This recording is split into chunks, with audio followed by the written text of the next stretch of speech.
তাহলে এখন আমি একটা কথা বলতে চাই এআই ভিডিও নিয়ে। এই যে এআই ভিডিওগুলো তৈরি হয়েছে, যেগুলো নিয়ে সোশ্যাল মিডিয়ায় অনেক প্রতিক্রিয়া এসেছে, কিছু ধর্মীয় ব্যক্তিত্ব বেশ কঠোর বার্তা দিয়েছেন, এমনকি কেউ কেউ মজা করেছে। এখন আল্লাহই জানেন, আমার কল্পনাতেও ছিল না এই এআই ভিডিও নিয়ে এটা কি। আমার যখন জানা হলো, তখন প্রায় 2 দিন হয়ে গেছে যে এই ভিডিওগুলো তৈরি হয়েছে। আর আমার ধারণা ছিল যতক্ষণ না ভিডিওগুলো ইউটিউবে ভাইরাল হবে, ভিউ আসবে, ততক্ষণ পর্যন্ত মানুষ স্বপ্ন সম্পর্কেও কিছু জানবে না। যখন জানা হলো, তখন প্রায় 2 দিন হয়ে গেছে এই ভিডিওগুলো তৈরি হওয়ার।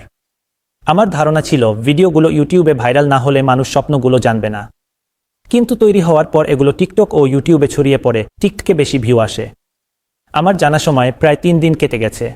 আমি জানতে পারি কল অফ দ্য কোভেনান্ট নামে একটি চ্যানেল ভিডিও বানিয়েছিল, যা পরে অনেকে কপি করে টিকটকে আপলোড করে।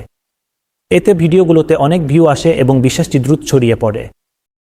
তারপর যখন আমি পরের দিন সকালে উঠলাম, তখন কেউ আমাকে একটা স্ক্রিনশট পাঠিয়েছিল, যেখানে দেখা গেল যে ধর্মীয় ব্যক্তিত্বরা আমার বিরুদ্ধে টুইট করেছে।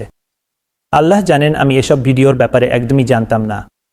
যখন আমি প্রথমবার এই ভিডিওগুলো দেখলাম, তখন মনে হলো এদের কি হয়েছে? রাতারাতি কি কোনো স্বপ্ন দেখেছে যে আমার পক্ষে, মানে স্বপ্ন নিয়ে ভিডিও বানিয়ে ফেলেছে? তো আমি 2, 3, 4 বারবার ভিডিওটা দেখার পর আমি বললাম, না, মুফতি সাহেবের ঠোঁটের নড়াচড়া ভিডিওর কথার সাথে মিলছে না। তখনই বুঝতে পারলাম এটা কোনো এডিট করা ভিডিও এই ধরনের কিছু।